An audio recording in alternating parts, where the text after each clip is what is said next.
When a frozen puppy scratched at Arthur's door during a deadly blizzard, he thought he was just saving a stray.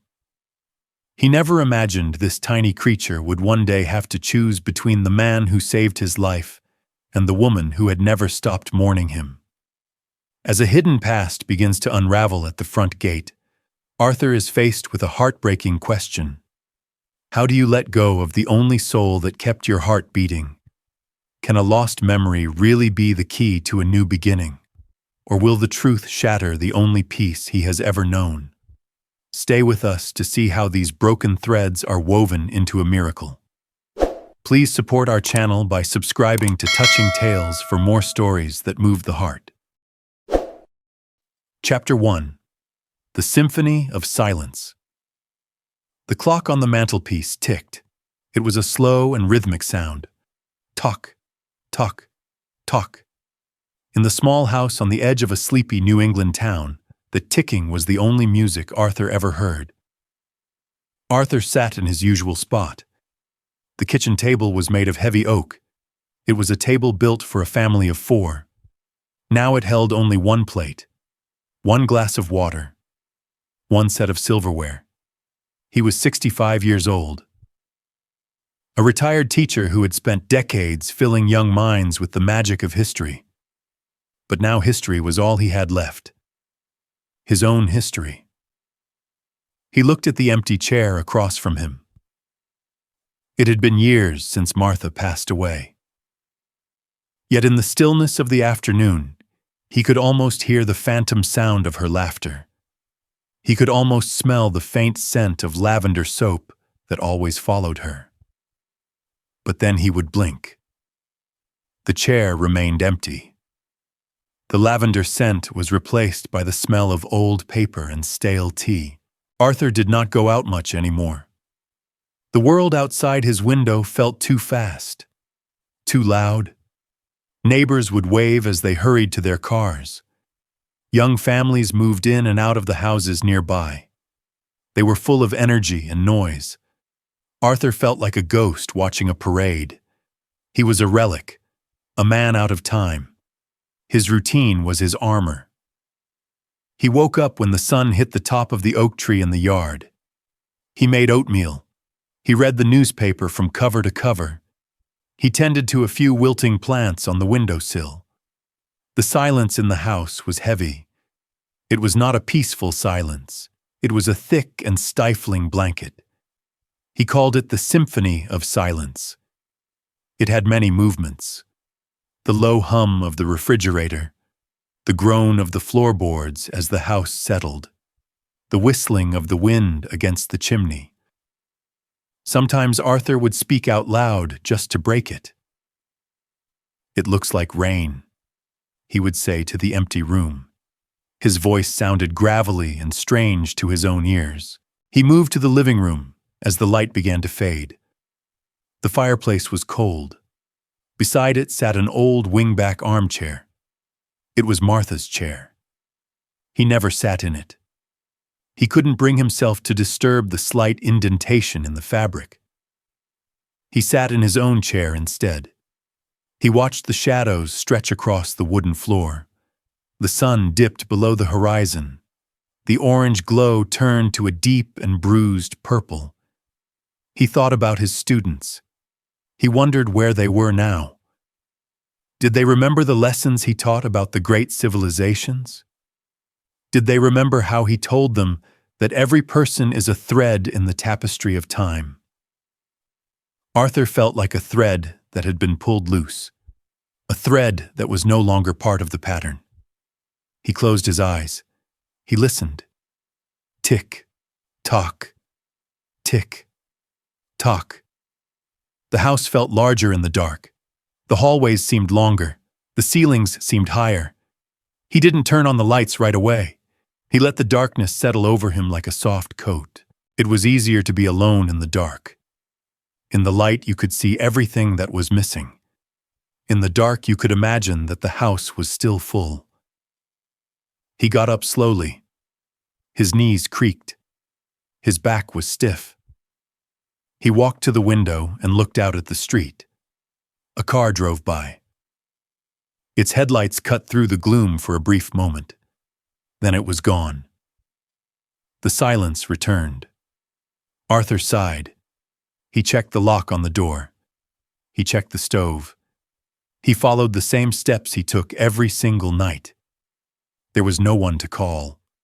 No one to check in on him. He had become invisible. He walked up the stairs. His hand gripped the banister tightly. The wood was smooth and cool. He entered his bedroom. He folded his clothes neatly. He climbed into bed on his side. He left the other side untouched. The symphony of silence was reaching its finale. The distant sound of a dog barking. The rustle of dry leaves against the glass. Arthur lay there in the quiet. He stared at the ceiling. He felt the weight of his 65 years. He felt the weight of the empty rooms below him. He wondered if tomorrow would be the same. He knew it would be. The same oatmeal, the same newspaper, the same empty chairs. He closed his eyes and prayed for sleep. He hoped for a dream where the silence was finally broken. Outside, the first few flakes of snow began to fall. They were silent.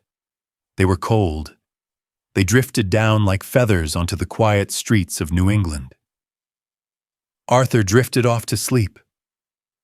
The house stood still, a lone sentinel in the night. The symphony continued, and Arthur was its only listener. Chapter 2. An Angel in the Blizzard. The sky over New England did not turn gray. It turned a bruised and heavy white. By mid-afternoon, the wind began to howl. It was a high and mournful sound that rattled the window panes in Arthur's kitchen. He watched from his chair as the world outside vanished. The oak tree in the yard became a ghost. The street vanished under a thick, swirling sheet of ice. It was a violent storm, the kind of blizzard that makes a man feel very small inside a very large house. Arthur turned up the heat. He wrapped his cardigan tighter around his chest. He had no reason to go out. There was no one to clear the snow for. He prepared a simple cup of tea and sat by the fading light. Suddenly, through the roar of the wind, he heard it, a tiny sound. Scratch, scratch, scratch. Arthur froze. He held his breath. He thought it was just the house groaning under the weight of the cold. But then came a whimper, a soft, desperate cry that pierced through the thunder of the gale. It was the sound of something suffering. Arthur stood up. His heart hammered against his ribs. He hurried to the front hallway. He reached for the heavy brass lock. The cold air was already seeping through the cracks of the door. He pulled the door open. A wall of white snow tumbled into his entryway. The wind screamed into the house. And there, right at his feet, was a small, sodden heap of fur. It was a puppy, a tiny golden retriever mix. Its golden fur was no longer bright. It was matted with thick chunks of ice and gray slush. The poor creature was curled into a tight ball. It was shaking so violently that its teeth seemed to chatter. Its eyes were half closed. They were clouded with frost. "Oh no," Arthur whispered. The sound of his own voice was lost in the wind. He didn't hesitate. He reached down with his weathered hands. He scooped the frozen animal into his arms. The puppy was like a block of ice. It felt weightless. It felt like it was slipping away. Arthur kicked the door shut. The sudden silence of the house felt deafening. He rushed into the living room. He laid the puppy down on the rug near the heater. "Stay with me," Arthur urged. "Please, little one, just stay with me." He ran to the linen closet. He grabbed the thickest, softest wool blankets he owned. He wrapped the puppy tightly. Only its small, wet nose was visible. The shivering did not stop. The puppy's breathing was shallow. It was too fast. Arthur remembered an old trick. He ran to the bathroom and grabbed his hairdryer. He clicked it on. The low hum filled the room. He began to blow warm air over the blankets. He moved the heat back and forth, slowly, gently. He rubbed the puppy's paws through the fabric. He felt the ice melting. He felt the dampness soaking into the wool. The room began to smell like wet dog and warm air. Minutes felt like hours. Arthur watched the puppy's chest. Up and down, up and down. Then, a small miracle. The puppy opened its eyes. They were a deep, soulful brown. It looked up at Arthur with a gaze that was full of confusion and a quiet, budding hope. It let out a tiny, shaky breath. The shivering began to subside. Arthur felt a lump form in his throat. He realized he was crying. He hadn't cried in a very long time. He went to the kitchen and warmed a small bowl of milk and water. He brought it back and held it near the puppy's nose. The little creature lapped at it weakly. Then it grew stronger. Lap, lap, lap. The blizzard continued to rage outside. The snow piled up against the glass, but inside the atmosphere had shifted. The symphony of silence was gone. In its place was the sound of a living thing fighting to survive. Arthur did not go to bed. He dragged a pillow down to the floor. He sat beside the bundle of blankets all through the long, dark night. He kept the hairdryer running at intervals. He kept talking to the dog. He told the puppy about the house. He told him about Martha. He told him about the books on the shelves. "You need a name," Arthur said softly. The puppy tilted its head. It looked like it was listening. "You are a tough one." Arthur smiled. A real Cooper of a spirit, bringing things together. "Cooper," he whispered. "That is your name. You are Cooper." The puppy let out a long sigh. It rested its chin on Arthur's knee. For the first time in years, Arthur felt a spark of warmth in his own chest. It was not from the heater. It was not from the blankets. It was the spark of life. The house was still large. The rooms were still empty. But as the sun began to rise over the white, frozen world outside, Arthur was no longer alone. Cooper drifted into a deep, healing sleep. Arthur watched him. He watched the rise and fall of the golden fur.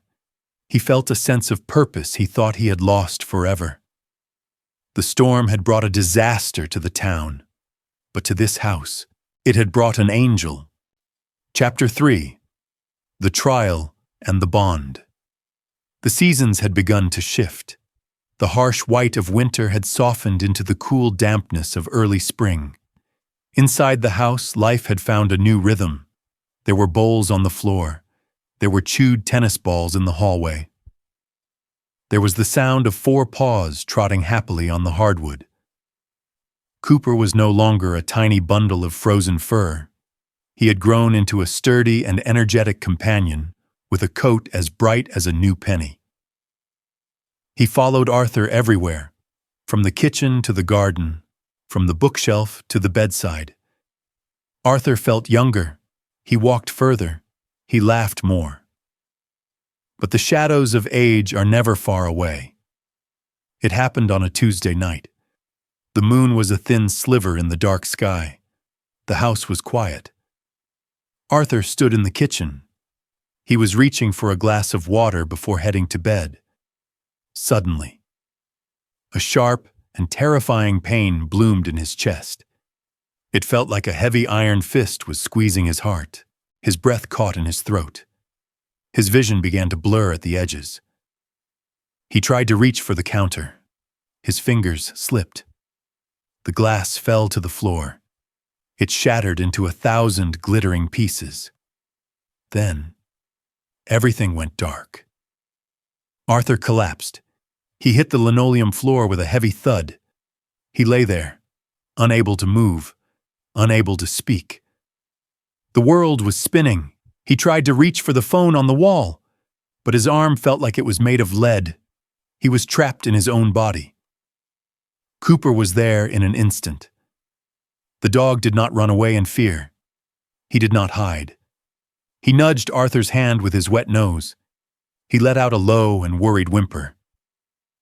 When Arthur did not respond, Cooper began to act. The floor was cold. The night air was biting. Cooper lay down right against Arthur's back. He curled his warm and furry body around the old man. He was trying to share his heat. He was trying to keep the cold away. Arthur felt a faint warmth. He felt the steady thrum of the dog's heartbeat against his spine. It was the only thing keeping him grounded. But Cooper knew that warmth was not enough. His master needed help. The dog stood up.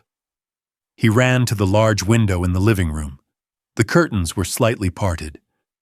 Beyond the glass sat the house of the Millers. Their lights were still on. Cooper began to bark. It was not his usual hello bark. It was a sharp, piercing, harrowing sound. He barked until his throat felt raw. He scratched at the glass. He ran back to Arthur to lick his face. Then he ran back to the window. Bark, bark, bark. In the house next door, Sarah Miller looked up from her book. She frowned. "That sounds like Arthur's dog," she whispered to her husband. "He never barks like that. Something is wrong." She looked out the window. She saw the silhouette of the golden dog jumping against the glass. He looked desperate. He looked like he was pleading. Sarah didn't wait. She grabbed her coat and ran across the yard. She pounded on Arthur's door. No answer. She tried the handle. It was locked. She saw Cooper through the side window. The dog was now standing over a dark shape on the kitchen floor. Sarah's heart sank. She pulled out her phone and dialed 3 digits. 911. The sirens tore through the silence of the night. Flashing red and blue lights danced on the walls of the small house. Paramedics burst through the door. They found Arthur, and they found Cooper. The dog refused to move. He stood over Arthur like a golden sentry. He only stepped aside when he saw the men were there to help. He watched with wide eyes as they lifted Arthur onto a stretcher.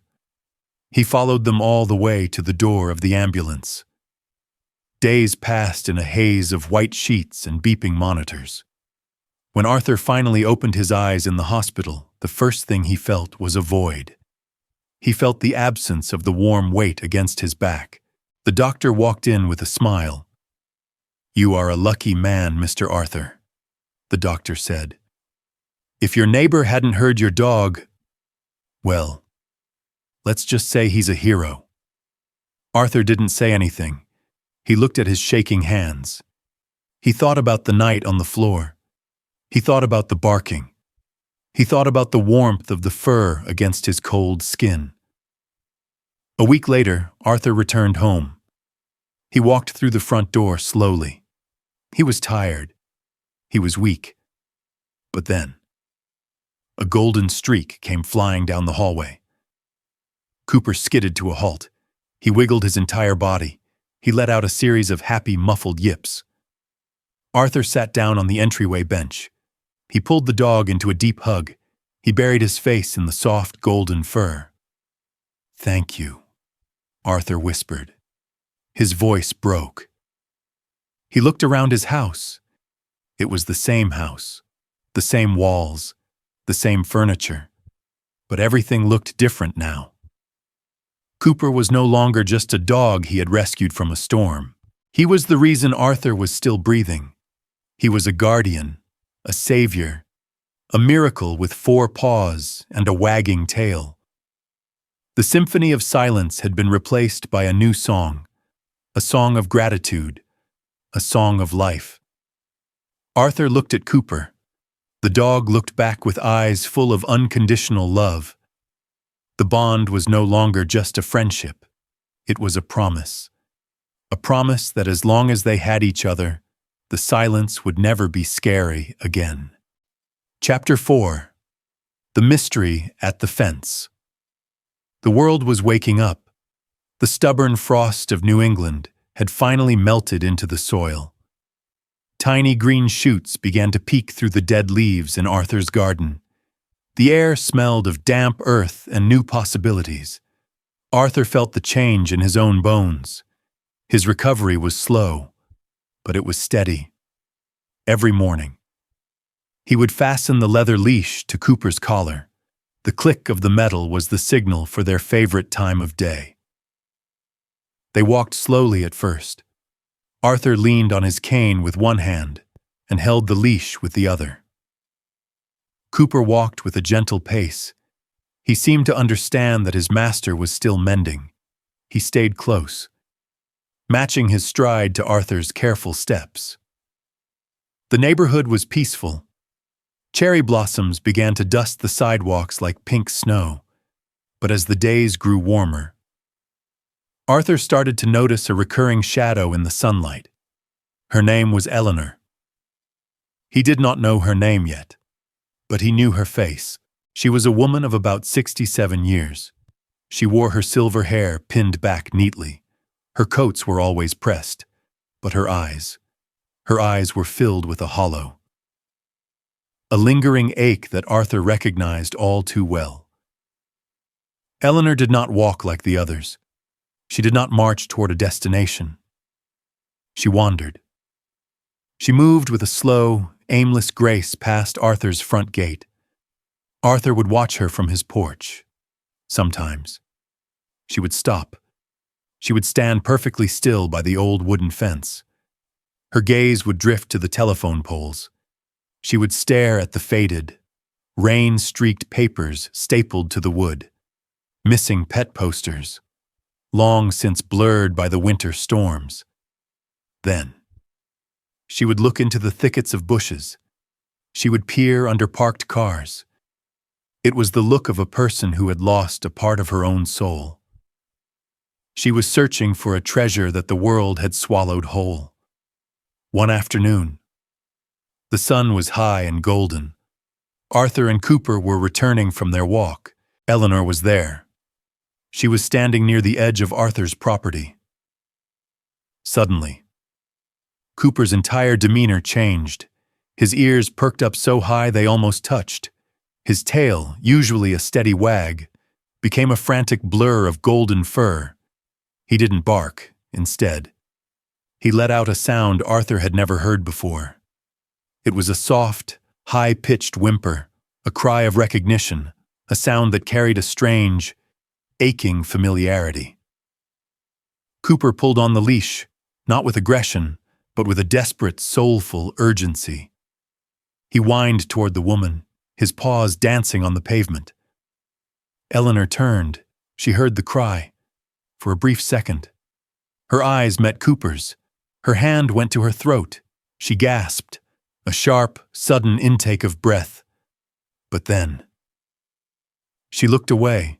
She shook her head slowly, as if scolding herself for a foolish thought. She wiped a stray tear from her cheek, and she hurried away. Her footsteps were quick and heavy with grief. Arthur stood frozen on the sidewalk.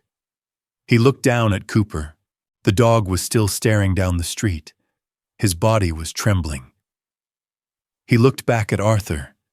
His brown eyes were wide and pleading. "What is it, boy?" Arthur whispered. His voice was barely a breath. A cold shiver ran down Arthur's spine.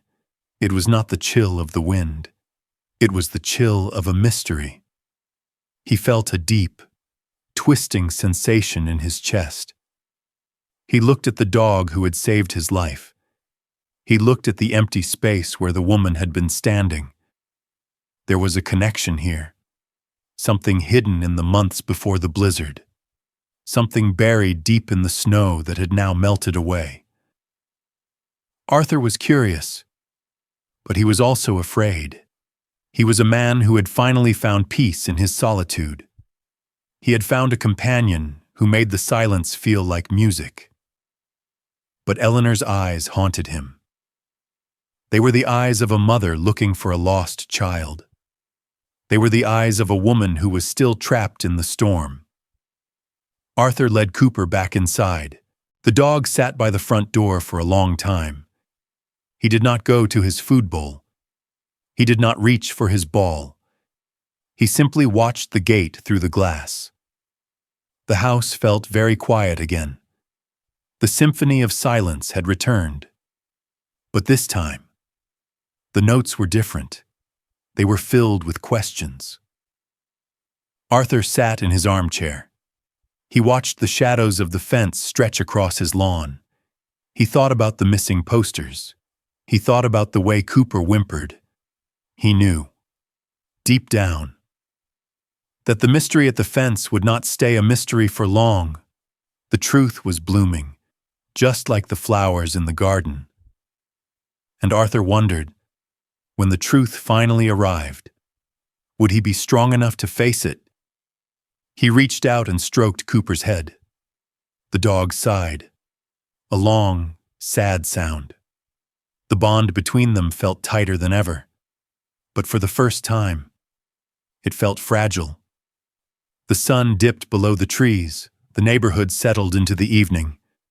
But Arthur stayed awake, listening to the wind, waiting for the next time the woman with the grieving eyes would walk past his gate. Chapter 5.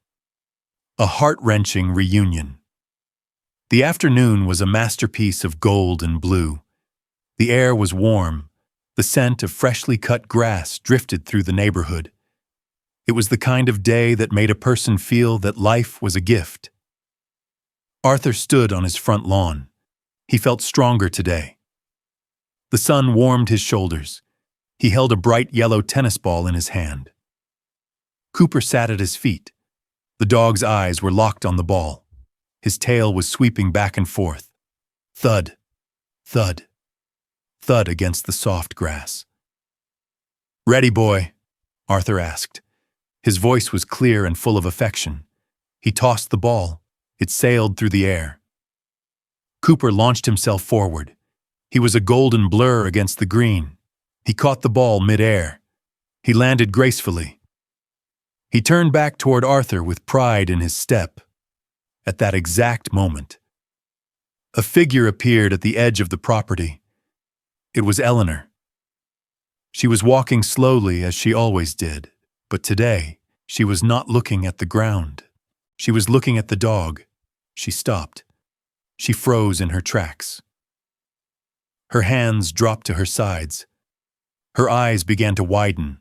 They were huge and shimmering. She looked like she was seeing a ghost in the bright daylight. Cooper saw her too. The yellow ball fell from his mouth. It bounced once, twice, and rolled into the dirt. Cooper did not care about the ball anymore. He let out a sharp, happy, high-pitched yelp. Then he ran. He did not run to Arthur. He sprinted toward the fence. He sprinted toward Eleanor. Arthur's heart skipped a beat. "Cooper, come back," he called out. But the dog did not hear him. The dog was listening to a voice from a deeper memory. Cooper reached the gate. He didn't wait. He squeezed his body through the opening. He threw himself at Eleanor. He was jumping. He was spinning. He was making soft, crying sounds of pure, unfiltered joy. He licked her hands. He jumped up to reach her face. He began to tug at the fabric of her floral dress with his teeth, gently, but firmly. As if he were trying to pull her into his world, as if he were saying, "Look at me. I am here. I am finally here." Eleanor let out a sound. It was a gasp that turned into a sob, a deep, wrenching sob that came from the bottom of her heart. She collapsed to her knees right there on the sidewalk. She didn't care about her dress. She didn't care about the neighbors. She wrapped her arms around the dog's neck. She buried her face in his golden fur. "Buddy!" she choked out. Her voice was a ragged whisper. "Buddy, is it really you?" She pulled back to look at his face. She touched a small, white patch of fur behind his ear, a mark that only a mother would know. "Oh, my sweet boy," she cried. "My buddy, you came back to me." She began to sob uncontrollably. She rocked back and forth with the dog in her arms. The dog was licking away her tears as fast as they fell. Arthur stood in the middle of his lawn. He was frozen, his hand was still raised from the throw. The silence that followed her cries was the loudest thing he had ever heard. He watched them. He saw the way the dog leaned into her. He saw the way she held him like he was a miracle. In that moment, the truth hit Arthur like a physical blow. He thought of the blizzard. He thought of the shivering, frozen puppy he had carried into his house. He thought of the night on the kitchen floor, the night Cooper had barked to save his life. He had called the dog Cooper. But the dog's name was Buddy, and Buddy had a home. Buddy had a woman who had been wandering the streets in mourning for 6 long months. Arthur felt the world tilt. A cold, numbing sensation spread through his chest. He looked at his house. He looked at the empty porch. He realized that the soul who had filled his rooms with light, the guardian who had kept his heart beating, belonged to the woman sobbing on the sidewalk. He was the man who had rescued a dog, but she was the woman who had lost a piece of her life. Arthur walked toward the gate. His legs felt like lead. His cane tapped rhythmically against the stone. Tack, tack, tack. Eleanor looked up. Her face was wet. Her eyes were red, but they were no longer hollow. They were shining with a light that Arthur had never seen before. "I'm so sorry," she whispered. She was still clutching the dog. I lost him in the storm. I searched everywhere. I never stopped looking." Arthur looked down at the dog. The dog looked back at him, Cooper, Buddy, the savior of his life. Arthur's throat felt tight. He tried to speak, but the words were stuck. He realized that a great joy for one person often meant a great sorrow for another, and as he looked at Eleanor's radiant, healing face, he knew that the symphony of silence was waiting for him just around the corner. He had found a friend. But that friend was a bridge back to a life he didn't own. Arthur took a deep breath. He reached out a shaking hand. He gently touched the dog's head one last time. "His name is Buddy," Arthur asked. His voice was barely a murmur. Eleanor nodded. She was smiling through her tears. "Yes, his name is Buddy." Arthur looked at the golden dog. The sun was beginning to set, casting long, dark shadows across the grass. The afternoon was still beautiful, but the air felt much colder than before. Chapter 6. The Threads of Destiny. The sun began to dip behind the tall maple trees. The sky turned a soft shade of amber and rose. On the porch of the small wooden house, 2 strangers sat side by side on the old wicker bench. Between them sat the dog with 2 names. To the man, he was Cooper. To the woman, he was Buddy. The air was cooling, but the conversation was warm, for the first time in years. Arthur found himself speaking from the heart. He told Eleanor about that terrible night in the blizzard. He described the scratching at the door, the way he had used a hairdryer and blankets to fight back the ice on the puppy's fur. "He was so small," Arthur whispered. "I thought he was a gift from the universe to keep me from disappearing into the quiet." Eleanor listened with tears in her eyes. She reached out to stroke the dog's ears. Then, she shared her side of the story. She spoke of a frantic drive to the vet during the first flakes of the storm, how a sudden slide on the ice had forced her to open the car door, and how the terrified puppy had bolted into the white void before she could stop him. "I walked those streets until my feet were numb," she said. Her voice trembled. "I put up posters every day. I prayed that someone kind had found him. But as the months passed, the hope began to feel like a burden. Arthur looked at his hands. Then, he told her the most important part. He told her about his collapse on the kitchen floor. He told her how the dog had barked until the neighbors came, how the dog had kept him warm when his own blood felt like ice.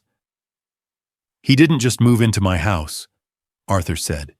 "He saved my life. He is the reason I am sitting here today." Eleanor gasped. She looked at the dog with a new sense of wonder. She saw not just her lost pet, but a hero.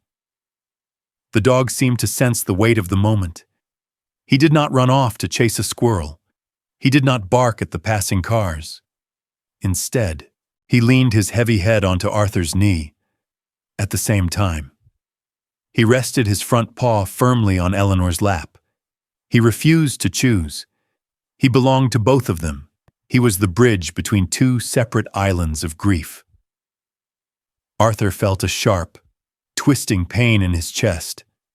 It was not a medical pain this time. It was the pain of a looming choice. He looked at his quiet house, the rooms that had finally felt full again. He could not imagine waking up to a house without the sound of those paws, without the wagging tail, without the soul that had brought him back from the edge. But then, he looked at Eleanor. He saw the way her hands stopped shaking when she touched the dog. He saw the light in her eyes that had replaced the hollow stare of a searcher. He knew what it was like to be alone. He knew the crushing weight of the symphony of silence. He could not be the man who sent her back into that darkness. He could not take her miracle away. They sat in silence for a long time. The crickets began their evening song in the grass. The streetlights flickered to life. "It is strange," Eleanor said softly. "If he had stayed with me, you might not be here. If you hadn't found him, he might not be here." Arthur nodded slowly. The truth began to settle over them like the evening mist. This was not a coincidence. It was not just a lucky find in a storm.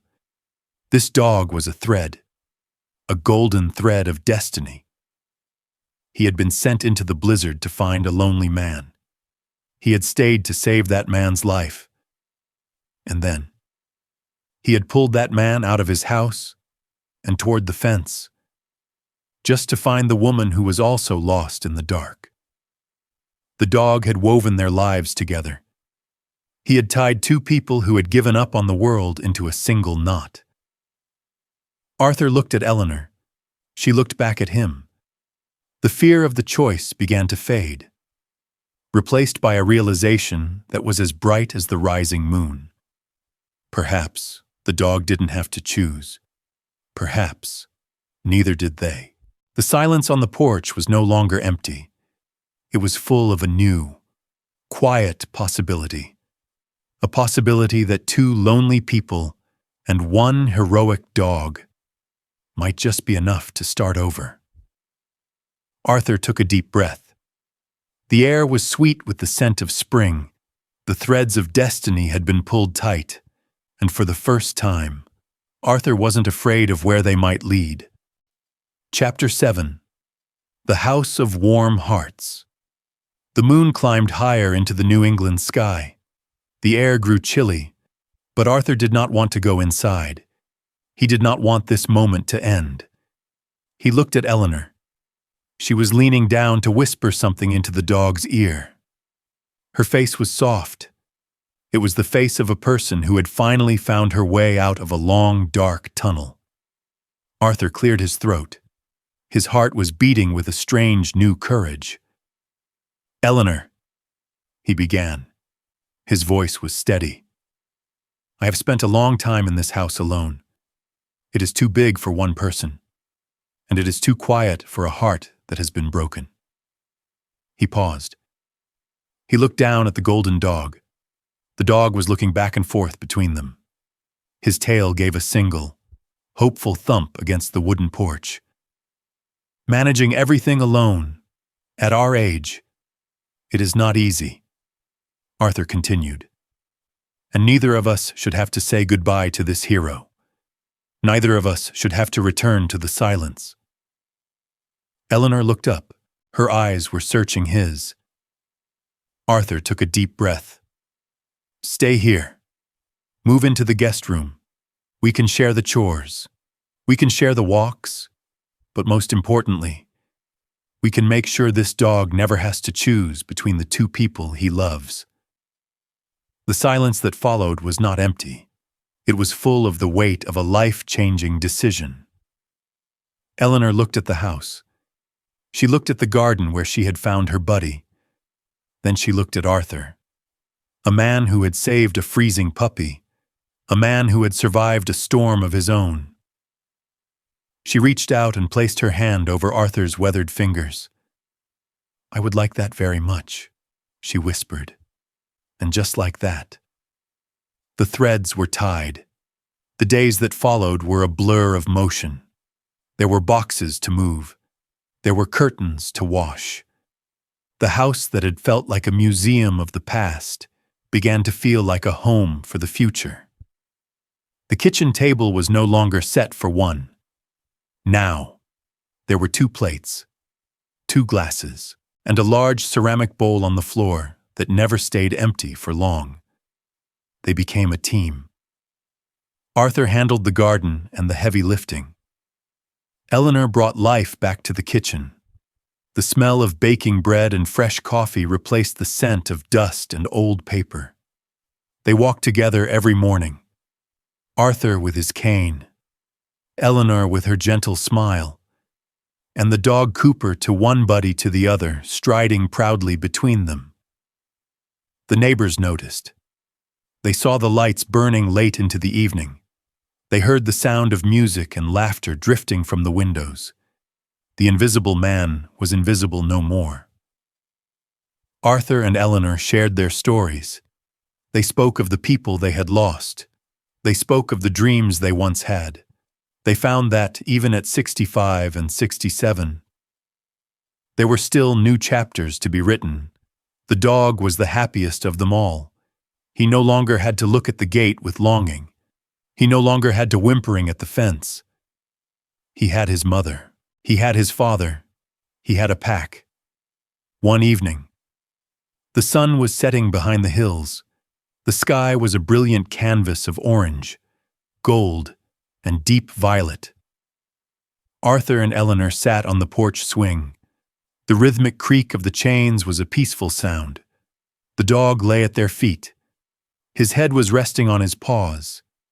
His eyes were closed in a deep and contented sleep. Arthur looked at the horizon. He thought about the blizzard. He thought about the cold.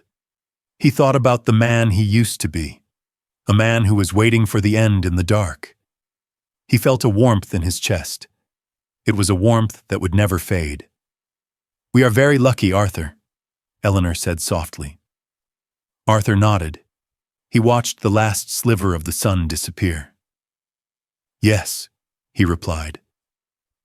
"But I think we were just being led back to where we belonged." The symphony of silence was gone. It had been replaced by the symphony of home. The 3 of them sat there in the fading light. The house was warm, the hearts were full, and the world was quiet. But it was a good quiet. Love had found its way through the snow. It had found its way through the pain. It had finally found its way home. In the end, Arthur and Eleanor's story reminds us that kindness is never wasted. A single act of compassion in a storm can change the course of a lifetime. It proves that no matter how deep the silence feels, love will always find a way to weave us back together.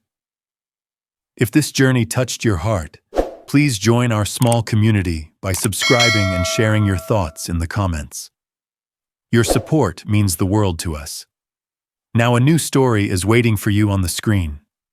Click to watch it and continue the journey with us.